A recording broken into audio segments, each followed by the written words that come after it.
Hello friends, welcome back to our channel. Thadiyam web series review.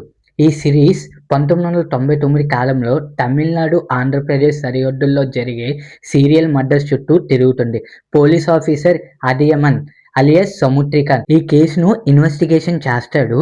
Murders వెనుక ఉన్న mystery, clear motive మరియు న్యాయం అన్యాయం మధ్య ఉండే గ్రే ఏరియాలను కథ చూపిస్తుంది. ప్లస్ పాయింట్స్: కొన్ని ఎపిసోడ్స్ చాలా టెన్షన్తో సాగుతాయి. సముద్రికని నటన, పోలీస్ ఆఫీసర్ పాత్రలో చాలా న్యాచురల్గా నటించారు. డార్క్ అండ్ రియలిస్టిక్ టోన్, కథ వాతావరణం చాలా రియలిస్టిక్గా ఉంటుంది. మైనస్ పాయింట్స్: మిస్టరీ ఫీల్ కొంచెం తగ్గిపోతుంది. కొన్ని చోట్ల స్టోరీ క్లిషేలా అనిపిస్తుంది. కిల్లర్స్ బ్యాక్ స్టోరీ ఉన్న పూర్తిగా ఇంపాక్ట్ ఇవ్వదు. కథలో ఉన్న థీమ్ క్లియర్గా కన్వే కాలేదు.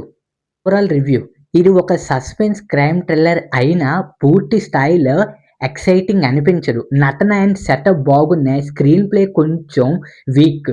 అలాగే టైం పాస్గా చూడొచ్చు, కానీ మస్ట్ వాచ్ అయితే కాదు.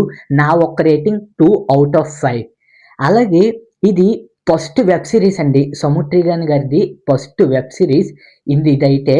సో 1 to 6 ఎపిసోడ్స్తో G5లోని ఇవాటి నుంచి ఈ వెబ్ సిరీస్ స్ట్రీమింగ్ అవుతుంది. అది కూడా 5 లాంగ్వేజెస్లోనైతే. ఈ రివ్యూ మీకు నచ్చినట్టయితే please like, share and subscribe to my YouTube channel.